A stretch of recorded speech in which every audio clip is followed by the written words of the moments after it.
Hello అందరికీ welcome back to my channel. ఈ టైప్లో సొరకాయ కట్ చేయడం మీరు ఎప్పుడైనా చూస్తే తప్పకుండా కామెంట్ చేయండి. ఇది మా అమ్మమ్మ మేము చిన్నతనంలో ఉన్నప్పుడు కర్రీ మాత్రం ఇలాగే చేసేది, అందుకే సేమ్ టు సేమ్ నేను చూపిస్తున్నాను.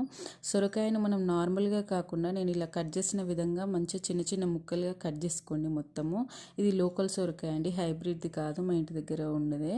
అయితే ఈ సొరకాయను మొత్తం చిన్న చిన్న ముక్కలుగా కట్ చేసుకున్న తర్వాతకి దీంట్లోకి సన్నగా తరిగిపెట్టే ఆనియన్స్, టమాటా రెండు మిక్స్ చేసుకోండి.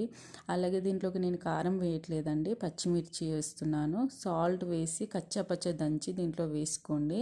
దీంట్లో వేసుకున్న తర్వాత ఇవన్నిటిని మిక్స్ చేయండి. మిక్స్ చేసి దీంట్లోనే 2 స్పూన్స్ ఆయిల్, పసుపు, అలాగే అల్లం వెల్లుల్లి పేస్ట్ ఇవన్నీ వేసుకొని మీడియం ఫ్లేమ్లో ఒక 10 మినిట్స్ ఉంచుకోండి. ఒక 10 మినిట్స్ ఉంచుకున్న తర్వాతకి క్యాప్ ఓపెన్ చేసి దీన్ని మంచిగా మిక్స్ చేయండి. మంచిగా మిక్స్ చేసి మళ్ళీ ఒక 5 మినిట్స్ అట్లా మళ్ళీ ఉంచండి. నేను దీంట్లోకి మెంతి కొత్తిమీర యాడ్ చేస్తున్నాను, ఇది మీ ఇష్టం అండి.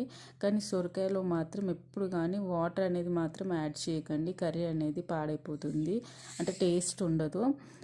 దీంట్లో వేసుకున్న తర్వాత లాస్ట్లో మళ్ళీ ఒక 5 మినిట్స్ ఉంచి కరివేపాకు కొత్తిమీర యాడ్ చేసుకొని స్టవ్